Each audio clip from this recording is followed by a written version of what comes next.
से सवाल करे कि आप प्रधानमंत्री होते तो क्या करते, मुझे प्रधानमंत्री बनना नहीं है, चुनाव लड़ना नहीं है, पर एक आम आदमी की हैसियत से कोई मुझसे पूछे कि आप प्रधानमंत्री होते तो क्या करते, मैं प्रधानमंत्री होता तो केवल 3 काम करता, सिर्फ 3 काम। पहला काम, मैं भारत देश की शिक्षा को एक कर देता। चाहे उत्तर प्रदेश में पढ़ो, चाहे यूपी में पढ़ो, चाहे बिहार में पढ़ो, चाहे गुजरात में पढ़ो, चाहे राजस्थान में, चाहे पंजाब में, एक देश एक शिक्षा। नेता का बेटा भी वहीं पढ़ेगा और मजदूर का बेटा भी वहीं पढ़ेगा, ये शिक्षा। ये प्रधानमंत्री मैं होता तो मैं पहले देश की शिक्षा को एक करता। दूसरा, मैं सारे हॉस्पिटलों को तंदुरुस्त करूंगा पहले तो, कि पूरे देश में कोई बीमारी से ना मरे, हर क्षेत्र में, हर जिला में ऑक्सीजन बनने की सुविधा हो, हमें ऑक्सीजन की सप्लाई बाहर से ना करनी पड़े, हम ऑक्सीजन खुद बनाएंगे, हम देश में खुद जो जरूरत है, आवश्यकता है। और आपको बता दूं भैया, दुनिया में सबसे ज्यादा दवाई भारत में बनती है, सबसे ज्यादा टीका भारत में बनते हैं, यहां तक कि पोलियो का टीका भारत में बना, वर्तमान में कोरोना का टीका भारत में। हमारे देश में टैलेंट की कमी नहीं है, हम मुंह नहीं ताकते कि भैया तुम कोरोना का टीका हमें दे दो, तुम चूल्हे में जाओ, हम खुद बना लेंगे। भारत टैलेंटेड व्यक्ति है, भारत के अंदर टैलेंट की कमी नहीं है, हमने सारी दवाइयां बनाई। आज पहले वो होती थी ना, दाग दाग हो जाते तो उसका टीका लगता, आज बच्चों को जितने टीका लगते हैं उनमें 90% टीका भारतीय टीका है और सबसे सस्ते हैं और उपयोगी हैं। हम भारतीय लोग ना दवाई भी खूब बनाते हैं पर इलाज नहीं दे पा रहे हैं क्योंकि नीतियां खराब हैं। यदि मैं प्रधानमंत्री होता तो देश की चिकित्सा को एक करता, सबके लिए दवाई फ्री, सबके लिए इलाज फ्री, बीमारी से कोई ना मरे, अपनी मौत से मरे तो मरे पर बीमारी से कोई ना मरे। तीसरा, यदि प्रधानमंत्री हम होते, आम पब्लिक से पूछा जाए कोई कि आप होते प्रधानमंत्री तो क्या करते, मेरा तीसरा काम, नदियों को नदियों से जोड़ना।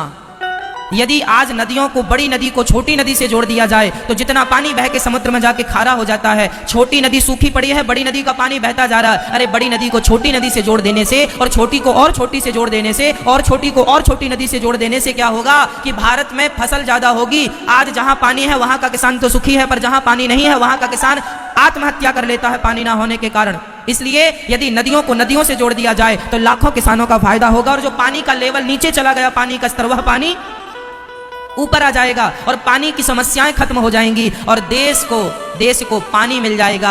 आज हमारे भारत में बहुत सारे जिला ऐसे हैं जिसमें चेन्नई का नाम सबसे आगे है कि वो सूख गई है, 2000 फीट नीचे भी पानी नहीं है।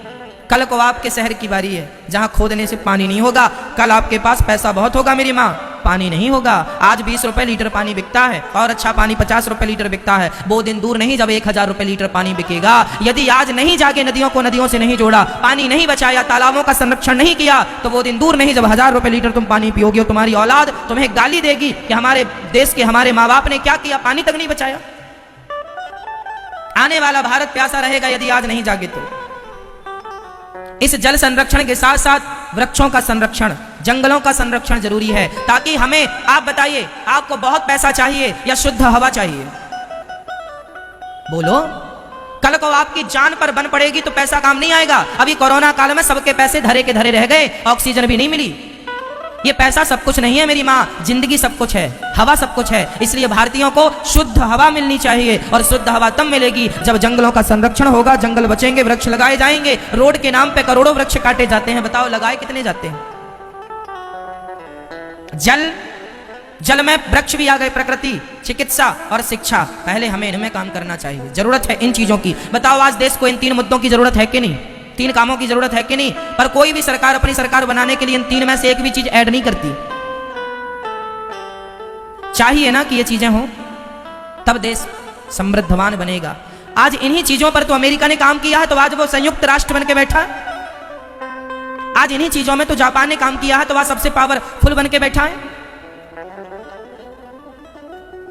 चाइना हमसे आबादी में बड़ा है लेकिन फिर भी वो इस काम पे लगा हुआ है, इसलिए आज बहुत पावरफुल, ताकतवर बन के बैठा है। और हम दिनों दिन कमजोर होते जा रहे हैं। किस बात पर? इसी बात पर कि हम लोग ध्यान नहीं दे रहे हैं अपनी शिक्षा पर, अपनी चिकित्सा पर, अपने देश पर। आज भारत में परिवारवाद है, परिवार, ये मेरा बेटा है तो यही नेता बनेगा, यही देश चलाएगा। योग्य है, तुम चूल्हे में जाओ, तुम योग्य हो तो हो, पर ये बेटा है हमारा इसलिए चलाएगा। भले वो बिल्कुल अनपढ़ है, भले उसको काखा गाखा का ज्ञान नहीं है, पर नेता है इसलिए। क्या करोगे अब? चलो हम तो आपको भागवत सुनाए। ये तो देश की बातें हैं मैया, ये तो मेरी चिंता है कि मेरा देश समृद्धवान बने। मैं चाहता हूं कि आप पढ़े लिखे हो, मैं चाहता हूं आपके घर भी कभी चूल्हा ना बुझे, मैं चाहता हूं कि आपके पास भी एक गाड़ी हो, मैं चाहता हूं कि भारत के मजदूर के पास भी कम से कम एक खुद का घर हो, खुद की गाड़ी हो, खुद के लिए बढ़िया पहनने के कपड़े हो, खुद शिक्षित हो। मैं ये चाहता हूं गरीब से गरीब आदमी शिक्षित हो। मेरा भारत तब समृद्धवान बनेगा जब 135 करोड़ लोग समृद्धवान बनेंगे। गरीबी बहुत देखी है माँ, बहुत गरीब है मेरा देश। आज भी लोगों के पास खाने को रोटियां नहीं है। कुछ लोगों के यहाँ कुत्ते बिस्किट खा रहे हैं और कुछ लोगों के यहाँ बच्चों को खाने को रोटियां नहीं। बहुत दर्द आप लोगों में पता नहीं किस किस ने देखी गरीबी। मैंने बहुत नज़दीक से देखी है, मैं बहुत करीब से जानता हूँ गरीबी का दर्द क्या होता है। इसलिए मुझे चिंता रहती है कि कब मेरा देश, सबके घर में कब गाड़ी होगी, सबके घर में कब खुद का घर होगा, सबके घर की खुद की छाया, खुद का सब कुछ होगा, सब सुखी हो, समृद्धवान। सर्वे भवन्तु सुखिनः सर्वे सन्तु निरामया, सब सुखी रहें, सब निरोगी रहें।